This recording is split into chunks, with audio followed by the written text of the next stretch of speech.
Hey everyone, Nam here again to talk about another case from Unsolved Mysteries. And the interesting thing about this particular case was that it had two cases that was tied into one, and that being the East Area Rapist and the original Night Stalker. To start with, the East Area, well, the case is originally this person started just committing supposedly just regular burglaries, and eventually worked his way up to stalking, and then committing the acts of rape, and then eventually working onwards up to murders and everything like that. Uh, his schemes of methods, operational method, and everything like that was like apparently he would probably scope during the day around the neighborhood, and particularly ones with single household, like a single person living in the house, female mainly, and then he would prowl around and scout the surroundings of the area so he could know his escape routes and everything like that. And then he would commit the acts, and over time this would keep building up, and then eventually he would involve couples. And what he did then was like a married man and a woman and men who were married or something like that. He would go in the house, and then he would have the woman.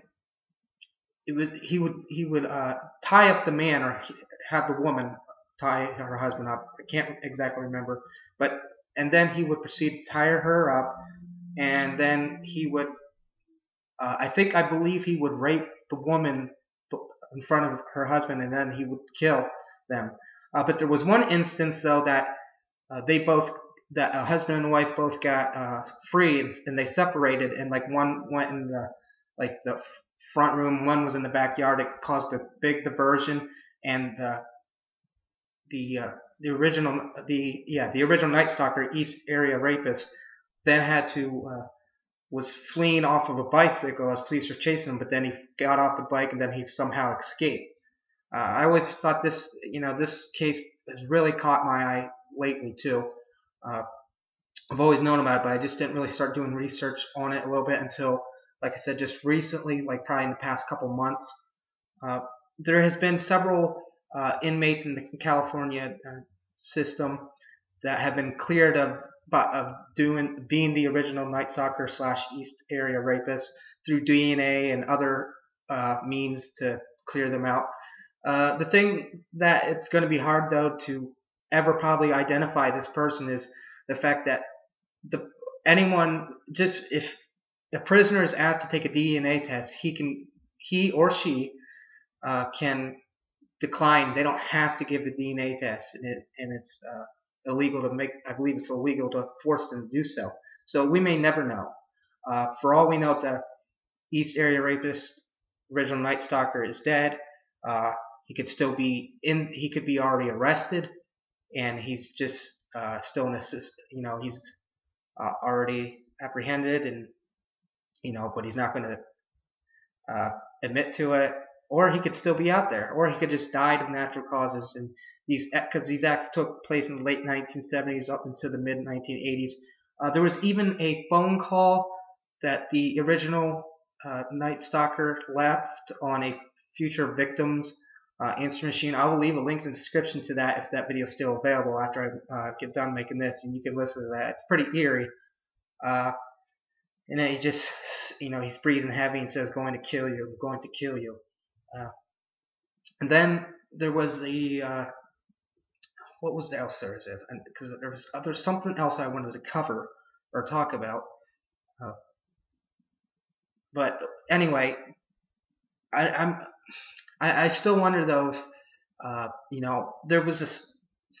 He could have been caught. I know at least this one time, this woman apparently saw him across her house, across in the neighbor's yard, peeking around the windows, but she didn't do anything apparently, and she just closed her shutters and just hid, in fear of if she were to call the authorities, that she would get have her information leaked by, and then maybe if the original Night Stalker then would come after her or something like that. So I just don't understand though. That doesn't make any sense because you could just call on be anonymous and report someone to the authorities of what you saw, and it's not like he's going to know that he would know where the phone call came from necessarily. But it's just this is one of the more interesting cases. Like I said, it has two cases that were eventually uh, connected as the same person for two different people that it happened to be the same person. The East Area Rapist being also the original Night Stalker. So that's what this case is intriguing. Uh, I will leave also links in the description of this video below. You can check it out, read up on uh, this particular case. It's really interesting, and there's also other uh, videos out there that it's kind of like segments and things like that talking about this particular case.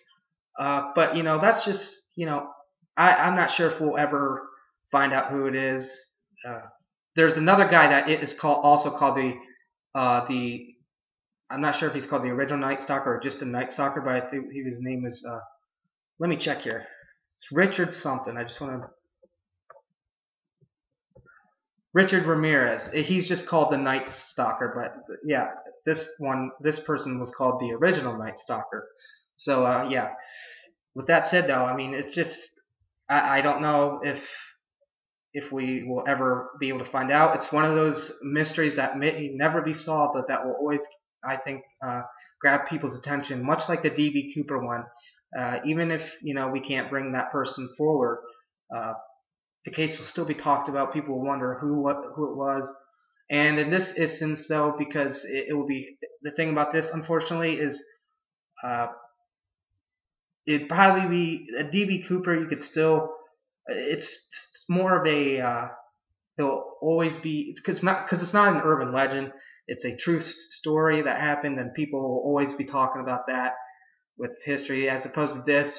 People really don't want to relive necessarily the events of having to talk about this. But I mean, it's an interesting case. So I'll just so I don't keep rambling on like I am right now. But like I said, I'll leave a link to everything. I'll leave a link to the video, to the phone call he left into one of his future victims, and you can check that out. Let me know what you think. Feel free to do so. Sorry I haven't made a video lately revolving unsolved mysteries cases and things like that. I've been doing other things with my channel here, because I mainly do sports vlogs and blogs for my sports blog. Yeah, a rehash and redundant saying, but if you ever want to check out anything sports related, I also have things like that. But that's a different topic for a different video and stuff. But like I said, I'll leave a link to everything in the description below for this video. And again, feel free to check it out. Let me know what you think. Also, before I go, let me know what video or cases that you would like me to talk about, and I'll see what I can do there. Well, with that said, as always, I'm Nam. Always use your noodle.